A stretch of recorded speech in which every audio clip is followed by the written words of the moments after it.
Hi everyone, this is Rachel for Cybersports Network. I'm here at MLG Dallas with NaNiwa. NaNiwa, you're currently teamless, but you had so far a really impressive run through your group stage. So your first opponent went up against Red. How did that go? Against Red, I won 2-0. I practiced a lot of builds against Zerg, and I'm very glad it went as smooth as it did. Now, I heard you talk a bit with Rhett, you talk a little bit of strategy, and he was concerned that you might recognize some of his typical builds, so he did something kind of strange against you, right? Yeah, he did, but even if he did something strange against me, he will have to play better, which he didn't, so it doesn't really matter. Well, after Rhett, you went up against Baby Knight. How familiar are you with Baby Knight? I've seen his stream a bit and so on, so I knew what kind of quality to expect.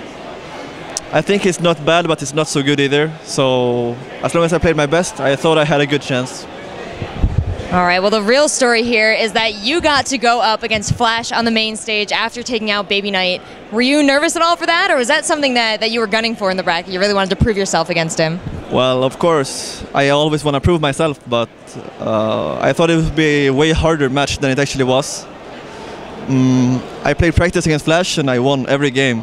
But I know that he's more experienced than me, so I wasn't sure. I'm just glad to have gotten more experience. Well, can you walk me through your first game with him?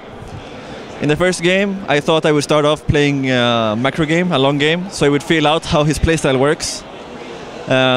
Basically, there was a lot of flaws, in my opinion, in his playstyle, because I saw him playing as Grubby, and he played around the same way.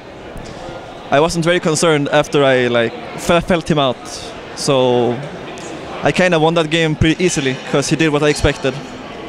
Well, did you get a chance to talk to him afterwards? No, I have enough respect for players to not bug them after the game, or you have to respect them if you want them to respect you. So. Well, you're currently teamless right now. You've been teamless for a little while since you left Quantic. How have you been practicing? How have you kept your game up? Well, when I first left, I was supposed to join another team, but, well, that kinda didn't work out. And I had a real crisis there with motivation. I didn't play a lot, very little. So my skill dropped a lot, and I didn't have a team, so my value obviously went really far down.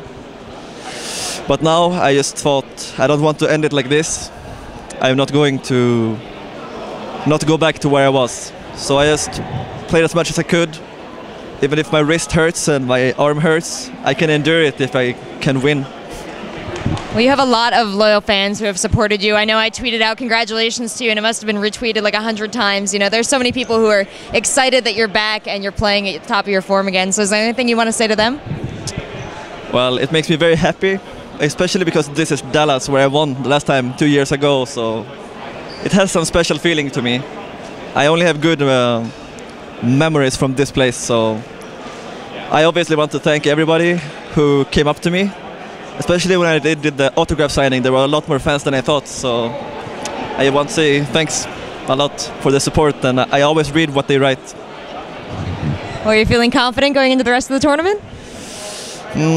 I came with the mindset that as long as I just play my best, I won't have any regrets, so that's what I'm going to continue to do. No matter who I play, I will just give it my best, and I hope it works out.